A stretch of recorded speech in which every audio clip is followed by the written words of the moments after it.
What do you mean I got cancer? I'm 39. I just had a son in the same hospital a month ago. No, no, no. That can't be me. Can't be me. Y'all got the wrong report. Y'all need to rerun the report.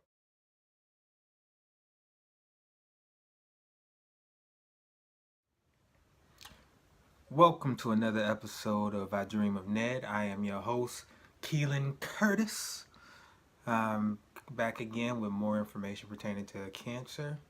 In my particular case, stage 4 cancer. I'm going to go into detail as to when I was diagnosed with it, what led up to it, and so forth. So let's begin. Now, as you can see in the first clip, I was in straight denial when they first told me that I had cancer. It took me literally 24 hours for me to even believe that the report was true. So I was in so much denial because I was so young. I was 39 at the time. I'm now 40, going on 41 in a couple of days. So God bless. I've been able to make it 2 birthdays after being diagnosed. But it's been a hell of a journey. To start, I had a wonderful year leading up to my diagnosis. I was diagnosed in 2017. 2016 was the best year of my life. I made a lot of great decisions, great positive moves and strides in my life. I did things like I gave up alcohol, so I was sober. Um, I was in the best shape of my life. I lifted weights religiously.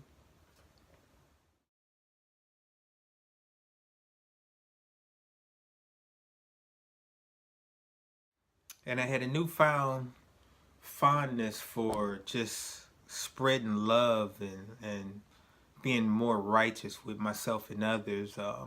Took it upon myself to be nicer to people, to love people, to devote time to people. 2016 was wonderful. Just just giving up the alcohol in itself just put so much more money in my pocket. I was excelling financially. I had got a raise coupled with the loss of alcohol. I had buku bucks to spend. I took a life-changing trip to France and Italy with my wife. Um, and also in 2016, we for years had been trying to conceive a child, and it just did not work whatsoever. And lo and behold, start making positive changes in my life. Bam, God blessed me with a beautiful baby boy. And so got me a new truck. I was just on top of the world. It was like nothing could stop me. I was just at my all-time highest, my all-time happiest, and just happy, happy, happy, happy, happy, go, go, go, joy. Then things started to go downhill. Um, After August, I started noticing different things changing within my body. I had a gym injury in August, which messed up my forearm and my elbow area. So my thinking was that some of these other pains and little creaks and stuff in my bones was coming from me working too hard in the gym, not giving myself enough rest, not letting myself heal from the previous injuries that I was gaining. So I always had an excuse for why um, there was something not quite 100% with me. So some of the symptoms that I noticed right off the bat um, was this weird fatigue. Now I've been fatigued before, but this fatigue felt different. It knocked the wind out of you, and you just couldn't think straight with this fatigue. It was just very, very weird. Another symptom that went unnoticed, well, it was noticed, but it was more laughed at than taken seriously, which was my stool. Um, I started using the restroom doing number two, and the smell would be overwhelming. It would cloud up the whole front of a house. And my wife would joke on me a lot about it, and I would joke about it. And I thought, well, maybe it's because I'm changing my diet. I'm taking in all this protein and things of that nature. Maybe my stool smells the way that it smells because of these food changes that I've made. So time progresses. We lead from August going into the holidays. So in November, I caught a cold. And usually, catch a cold, take Theraflu, and I'm done with it within about 2 weeks. 2 weeks, done with it. Well, this cold lasted a whole month, 30 days. I could not shake this thing. I mean, I had the tickle in the throat. I just kept coughing. I had the fatigue. I had the sweats. I just could not get rid of this cold. It took me about 30 days to get rid of this cold. And then once I transitioned from having the cold, I went into a nausea status where I was just fatigued and nauseated a lot. It started affecting my work habits. I had to spend a lot of time after work trying to catch up because I would spend most of my time at work sick. So we transitioned from there, and then my son is born in January. Wasn't too many signs of symptoms at that point in time. I think I was just overwhelmed with the joy of me having my son, that I just didn't catch any. I didn't catch any vibes. Didn't catch any symptoms. Had my child and was just on top of the world, and that happened in January 16th, 2017. I had my son. So at that point, I go on maternity leave, and I'm at home. Now this is where everything kicks up a notch. It's about mid-January, and I'm just constantly coughing, tickle in the throat, can't get rid of it. I'm constantly fatigued, constantly getting popping and clicks in my ears. Felt like it was water in my ear. I just was not myself. I had gained a pain in my side, on my liver side, to where every time I inhaled, sharp pain to come. I got to the point of cold sweats, debilitating cold sweats. I mean, I was either laying down on the ground or I was laying down on the bed, and I couldn't move, and I was just sitting in stool sweat. And it just kept progressing and progressing and progressing. So I got to the point to where I was going to my doctor, and my doctor, for some odd reason, he felt there was nothing wrong with me. He kept saying, "Oh, you're young. You work out. You get all these muscles. There's nothing wrong with you. Why do you keep coming to my doctor's office? You've been coming to my doctor's office all year." Because I'm a scaredy cat. Like, my family has a family history of a lot of ailment, a lot of diseases, heart disease, cancer, all types of stuff. And I know that I'm not too far from it. So I spent a lot of time in 2016 trying to get regular checkups from this particular doctor, and he would always turn me away. He never really wanted to treat me. And when stuff started hitting the fan, he still didn't believe me. I've gotten to the point, at this point, I was peeing blood.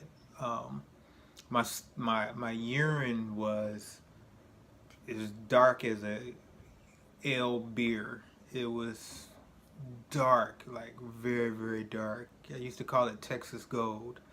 It just would not stop. Later on, I found out that it was like 85% blood in my urine. That's why I looked that way. So the doctor just continuously kept turning me away, would not perform any type of test or do anything for me. Just, the tap in here and the listen there, and just send me on my merry way with no medications, no nothing. So got to the point to where I demanded that he did something. So he ended up doing a blood test and a urine sample. Now I knew something was wrong when I did my urine sample, because I had to do my urine sample in a room full of other people that was giving urine samples. And when you're done, you set your urine on a tray.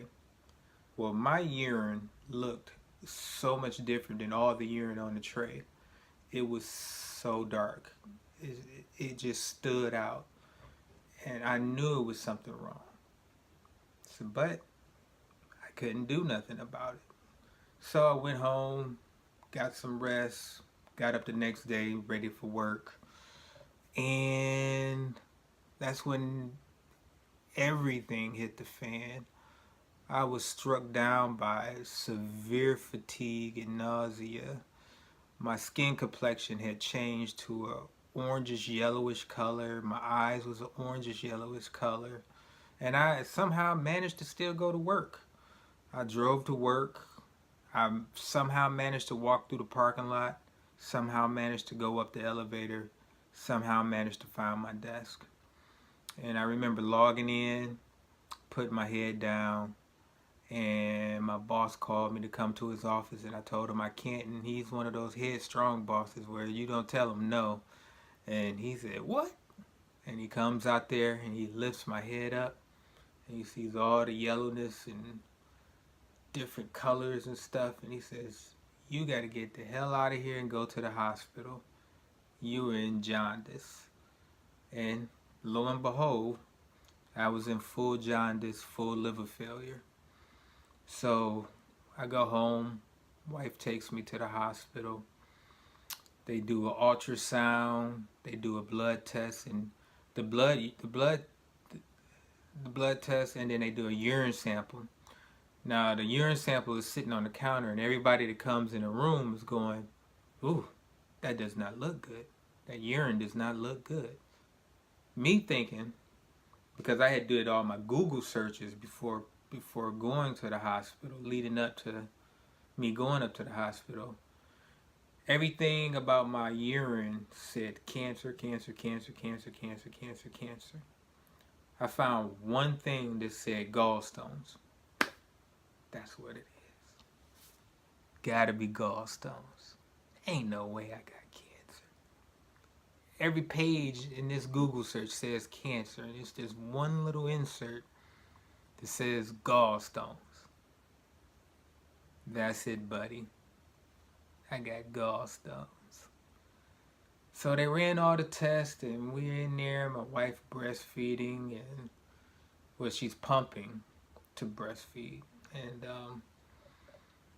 we're sitting there, we're joking, we're laughing. They gave me something for the pain, so my pain had subsided to a certain extent. And the doctor comes in with a straight face and says, "Mr. Armstead, you have cancer, and you're dying right now of liver failure. You're in full jaundice." I said, "What?" That's all I said. I said, "What?" And I just sat there. My wife, she just bust out in tears. And I just sat there staring. It's like I didn't hear her. And at that point, everything changed in my life. My wife was no longer able to produce milk. I had to check into the hospital. They had to do a lot of emergency procedures on me. I had to get the colonoscopy. They did an autopsy, a biopsy, I should say. They did a biopsy, and at this point at the point that they did the biopsy, I was already fading away. Like it's strange when you're that close to death, you can feel it. I felt my soul being very, very light, like it was tearing away from my body. So they're doing a biopsy and they stick a needle about yay big through your skin into your liver to do the biopsy. And I recall waking up in the middle of the biopsy, and I look down, I see two doctors in scrubs with the needle all the way in me, all the way in my liver. I looked at them, looked at that needle in my liver. I said, man, what more can y'all motherfuckers do to me? I don't even care. I just laid back down and went to sleep. Now my wife tells me that there were several instances within the treatment and follow-up and so forth that I asked them to let me die. Now, I don't remember saying those things. I do remember saying it's going to be okay. Whatever is going to happen is going to happen. It's out of our control. I remember saying things of that nature, but I don't remember requesting to die. But it probably happened because it was such a daunting task to just go through what I went through in that hospital. There is a heaven and hell, and I swear that hospital was hell. And I don't know. I just persevered through it. I don't know how I persevered through it.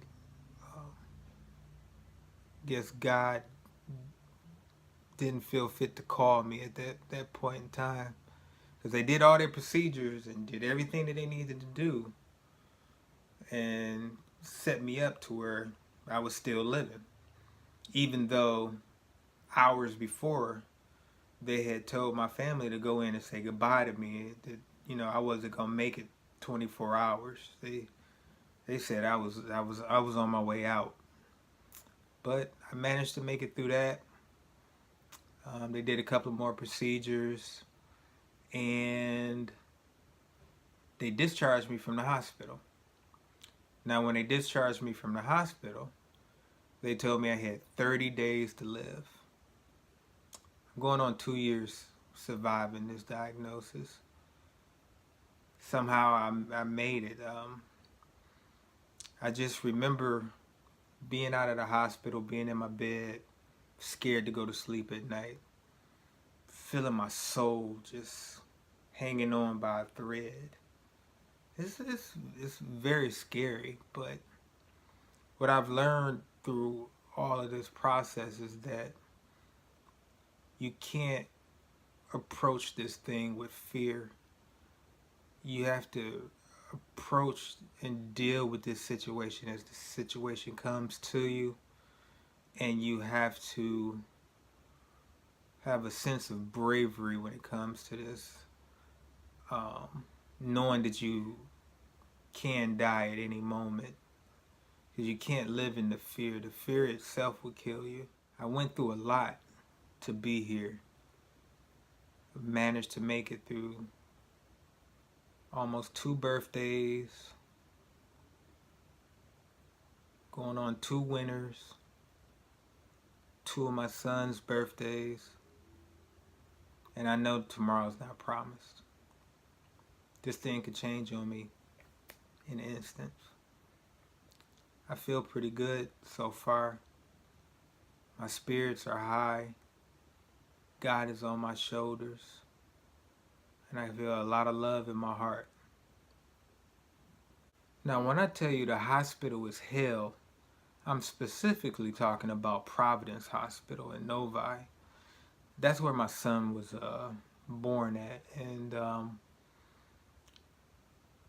it's crazy. Like, they diagnosed me with the cancer. They knew that I had 85%, 80% of my liver covered in tumors. And all the lady could say to me is just die. The woman just told me, you want some weed? There's nothing we can do for you. She just straight up told me and my family there's nothing that she can do for me. She didn't recommend me to another physician. She didn't give me no pamphlets, no nothing. It was just, you want some weed? You're gonna die. That's just not how you treat people. Luckily, like I said, my son was born in that hospital, and luckily, one of the woman that delivered my son was running her rounds that night that I was in the hospital, and she was looking at the list of inpatients and saw my name on there. And she just did not believe that I was in the hospital, because she was like, well, he just had a kid. There's no reason for him to be here, admitted to the hospital. So she did her investigation and came up to the room to see if it was me or not, and she saw it was me. And when she saw me and just saw how bad a shape I was in, her words were, get out of this hospital, get him up at U of M Cancer Center. They are not going to help him here. He will die here. U of M is his only choice. Based off that recommendation and some information that she provided me, she saved my life. We got in contact with U of M immediately. There was some pushback. There was no space available. But with the persistence of my wife, she called every day. She just would not take no for an answer, because it was a small window of opportunity for me to survive. Once I got out of the ER, I didn't have that much time. They needed to administer treatment as soon as possible to give me the likelihood of surviving this thing, because I had 30 days, but it was more like 7 days, to be honest with you. So through my wife's persistence, she got me into U of M, and I immediately received treatment by the end of the week. And my wife saved my life along with my doctor and staff. And he's the best doctor that I've dealt with so far with this thing. And we continuously move forward in the right direction. And I'm very, very grateful for my physician. So till next time, stay safe, stay inspired, demand health. Peace out.